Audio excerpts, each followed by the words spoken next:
Neseniai vienas iš gerbiamiausių JAV laikraščių atskleidė žinutę, kurią Elonas Muskas slapta išsiuntė vienai iš savo vaikų motinų.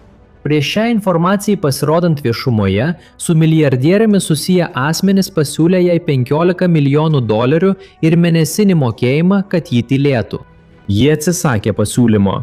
Tai pasaulis sužinojo, ką jis buvo parašęs. Žinutėje turtingiausias planetos žmogus kalba apie galimą apokalipsę ir atskleidžia, kad jau pradėjo įgyvendinti planą pasiruošti tai dienai. Broliai, mes kalbame apie žmogų, kuris kuria vienus pažangiausių pasaulyje raketų ir vysto technologiją galinčią sujungti lustus su žmogaus smegenimis. Ir kuris jau daugelį metų perspėja, kad dirbtinis intelektas gali kelti pavojų pačiai civilizacijai. Kai žmogus turintis tokias žinias pradeda ruoštis pabaigai, verta atkreipti dėmesį į tai, ką jis sako. Todėl aš tau tiksliai parodysiu, ką Elonas Muskas parašė šioje žinutėje. Ir pabaigoje noriu visą tai palyginti su apaštalo Pauliaus pranašyste, kuri neįtikėtinai tiksliai apibūdina laiką, kuriame gyvename. Bet prieš tai užsiprenumeruok kanalą, nes noriu tau padėti kasdieninėme kelyje su Dievu. Gerai? Taigi pradėkime. Moteris, kuri gavo šią žinutę, yra Ashley Clare, amerikiečių rašytoja ir influencerė, kuri susilaukė vaiko su Elonu Musku. Keletą mėnesių šio vaiko egzistavimas buvo laikomas paslaptyje, kol jį viešai atskleidė, kad kūdikis yra milijardieriaus vaikas. Kadangi Ashley nesutiko su susitarimu tylėti, ji perdavė žinutes ir dokumentus laikraščiui. Tai buvo atskleista žinutė, kurią Muskas atsiuntė nėštumo metu. Viskas pasikeitė nuo, žinai, tu esi puiki mama, turėtum turėti daugiau vaikų, mes turėtume turėti vaikų, mano vienintelis ribotas išteklius yra laikas, iki staiga aš pastojau ir jis pasakė, kad mums reikia pasinaudoti surogatinės motinos paslaugomis.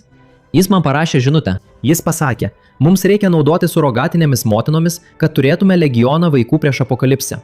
Turiu tiesioginę citatą čia, bet tu man pasakyk, tai yra tavo telefone, tad gal nori pasitikrinti? Kad pasiektume legiono lygį prieš apokalipsę, mums reikės naudoti surogatinėmis motinomis. Ką jis tuo nori pasakyti? Kitaip tariant, jis pasisakė už dar daugiau vaikų, naudojant kitas moteris, nes tikėjo, kad pabaiga gali būti arčiau nei daugelis mano. Ir yra viena detalė, kuri patraukia dėmesį. Elonas Muskas niekada nepaneigė, kad ši žinutė egzistavo.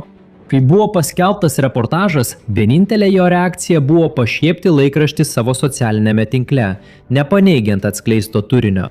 Šiandien Elonas Muskas turi bent 14 žinomų vaikų su 4 skirtingomis moterimis. Ir detalė, kurios mažai kas žino, viena iš jo vaikų motinų dirba Neuralink, jo įmonėje, kuri kuria lustus smegenims.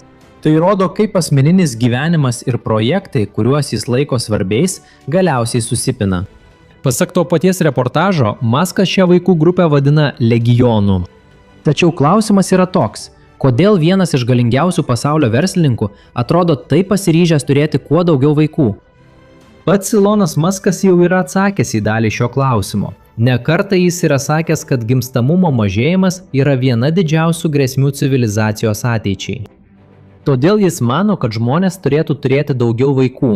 Tačiau laikraščio atskleista žinutė rodo, kad jo asmeninėme gyvenime šis požiūris nueina kur kas toliau ir įgauna skubos pobūdį.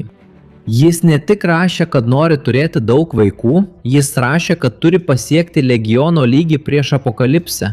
Elonas Muskas tiki, kad artėja didelė katastrofa ir didžioji dalis šios baimės turi vardą, kurį jis kartoja jau daugiau nei 10 metų – dirbtinis intelektas. Vienu metu Elono Musko buvo paklausta apie dirbtinio intelekto ateitį. Jo atsakymas patraukė viso pasaulio dėmesį. Jis pasakė, kad šios technologijos kūrimas yra tarsi demono iškvietimas. Jis palygino situaciją su žmogumi, kuris tiki, kad gali suvaldyti jėgą, kurią ką tik iškvietė, bet galiausiai supranta, kad visiškai prarado kontrolę.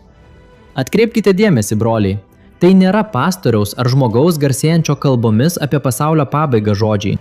Tai yra vieno iš vyrų padėjusių sukurti įmonę, sukūrusią ChatGPT žodžiai. Praėjus keliems metams susitikimo su Jungtinių valstijų gubernatoriais metu jis buvo dar atviresnis.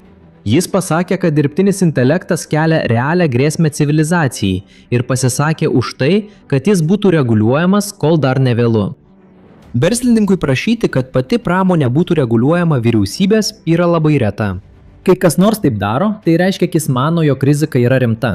Ir ši baimė tik augo bėgant metams.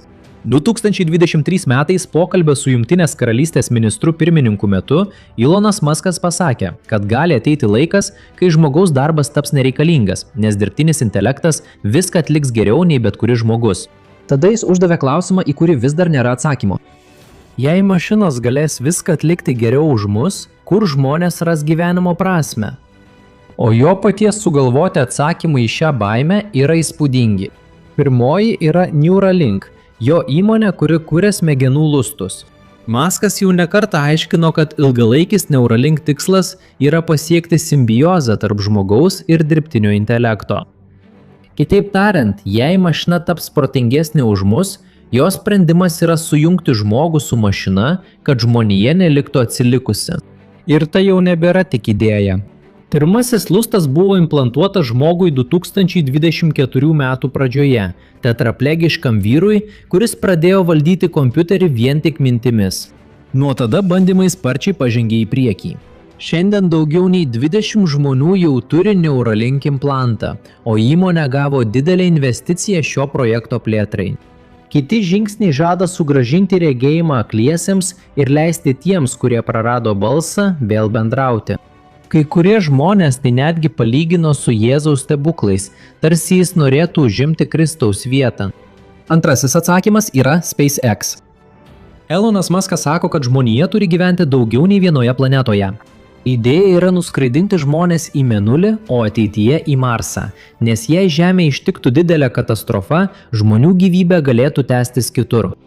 Jis pats jau yra apibūdinęs šį projektą kaip žmonijos išlikimo garantą.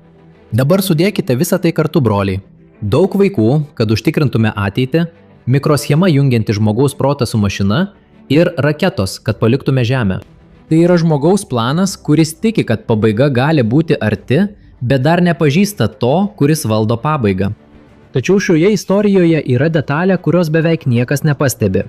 Tiems, kurie pažįsta raštus, žodis, kurį pasirinko Elonas Muskas, labai patraukė dėmesį. Jis pasakė legionas. Šis žodis pasirodo Biblijoje vienu iš įsimintiniausių Jėzaus tarnystės momentų. Markaus 5 skyriuje Jėzus atvyksta į Gerazienų kraštą ir sutinka vyrą apsėstą piktųjų dvasių. Jis gyveno tarp kapų ir niekas negalėjo jo suvaldyti. Kai Jėzus paklausė to dvasios vardo, atsakymas buvo legionas, nes jų buvo daug. Aš nesakau, kad Elonas Muskas pasirinko šį žodį dėl šios Biblijos ištraukos. Dėmesį patraukė visai kas kita. Žmogus, kuris jau yra palyginęs dirbtinio intelekto naudojimą su demono iškvietimu, dabar vartoja būtent tą patį žodį, kuris pasirodo tame Jėzaus ir demonų susitikime. Tai gali būti tik sutapimas, bet tiems, kurie pažįsta raštus, šią detalę sunku ignoruoti. Bet ką apie visą tai sako Biblija? Ar ji jau kalbėjo apie tokius laikus kaip mūsų, apsuptus technologijų ir žinių telpančių į delną? Perskaitykime, kas parašyta antrame laiške Timotiejui 3 skyriuje. Žinok tai, paskutinėmis dienomis ateis sunkus laikai, nes žmonės mylės tik save ir pinigus. Jie bus arogantiški ir išdidus, tyčiosis iš Dievo, bus nepaklusnūs tėvams ir nedėkingi, nieko nelaikys šventa, neturės meilės ir nebus atlaidus, šmeiš kitus ir neturės savikontrolės. Jie bus žiaurūs ir nekęs to, kas gera, išduos draugus, bus neapdairūs, pasipūtę ir mylės malonumus labiau nei Dievą. Jie elgsis religingai, bet atmes galią, kuri galėtų juos padaryti dievobaimingais. Laikykis atokiau nuo tokių žmonių. Jos visada mokosi, bet niekada nesugeba pasiekti tiesos pažinimo. Pažiūrėkite į tai. Broliai visada mokosi ir niekada nepasiekia tiesos pažinimo. Užtenka pažvelgti į mūsų laikus ir pamatysite, kad niekada nebuvo taip lengva ko nors išmokti. Dirbtinis intelektas atsako į klausimus per kelias sekundės, rašo tekstus, apibendrina knygas ir sprendžia įvairiausias problemas. Tačiau tuo pačiu metu dar niekada nematėme tiek daug sumaišties, tiek daug nerimo ir tiek daug žmonių nutolusių nuo žinių, kurios iš tikrųjų keičia gyvenimą. Dievo pažinimo. Ir pats Elonas Muskas yra gyvas šio žodžio įrodymas. Žmogus turintis daugiausiai prieigos prie žinių planetoje suprato, kad pabaiga artėja, tačiau visas šis intelektas jo neatvedė prie tiesos. Atsakymas, kurį jis rado, buvo gausybė vaikų, lustas smegenyse ir raketa į Marsą. Yra dar vienas dalykas, kuris patraukė dėmesį. Kai mokiniai paklausė Jėzaus, kokie bus pabaigos ženklai, Mato 24 skyriuje pirmasis perspėjimas nebuvo apie karus ar žemės drebėjimus. Jėzus pasakė, kad niekas nebūtų apgautas, nes apgaulė bus vienas iš paskutiniųjų dienų požymių. Šiandien dirbtinis intelektas jau gali kurti vaizdo įrašus, kuriuose žmonės sako tai, ko niekada nesakė, kopijuoti balsus ir kurti tokio tikroviškumo vaizdus, kad beveik niekas nepastebi skirtumo. Pirmą kartą istorijoje egzistuoja technologija, galinti apgauti milijonus žmonių vienu metu. Tai primena Biblijoje aprašytą scenarijų, kai kalbama apie ženklus ir stebuklus, kurie daugelį nuves į apgaulę. Didžiausias dirbtinio intelekto pavojus nėra robotai naikinantys žmoniją, kaip rodo filmai. Didžiausias pavojus slypi tame, kokią vietą jį pamažu užima žmonių širdyse. Šiandien milijonai žmonių kreipiasi į ją norėdami sužinoti, kaip auginti vaikus, su kuo tuoktis, kokį sprendimą priimti, o nerimo akimirkomis ieško paguodos, kurios anksčiau ieškodavo pas Dievą. Pažiūrėk, vedimas, patarimas ir paguoda. Biblija rodo, kad šie dalykai priklauso Dievui, šventai dvasiai ir jo žodžiai. Kai bet kas užima šią vietą, tai tampa stabu. Įspūdingiausia tai, kad Elonas Muskas atrodo suprato dalį šios problemos. Jis suprato, kad kai kūrinys bando užimti kūrėjo vietą, rezultatas gali būti sunaikinimas. Todėl jis kalbėjo apie demoną ir apokalipsę. Tačiau užuot ieškojęs sprendimo pas Dievą, jis viltį sudėjo į technologijas.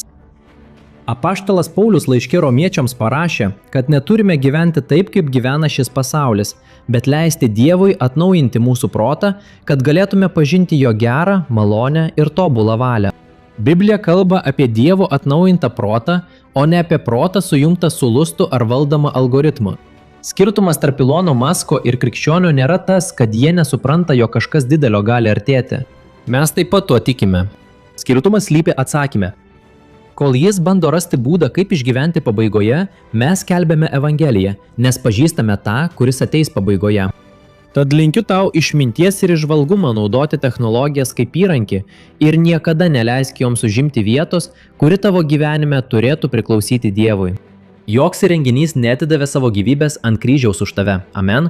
Aš esu pastorius Antonijus Žuniūras. Jei tau patiko šis vaizdo įrašas, pasidalink juos su savo draugais ir pažiūrėk kitus vaizdo įrašus, kuriuos čia parodysiu ekrane tau. Tegu Dievas tave laimina.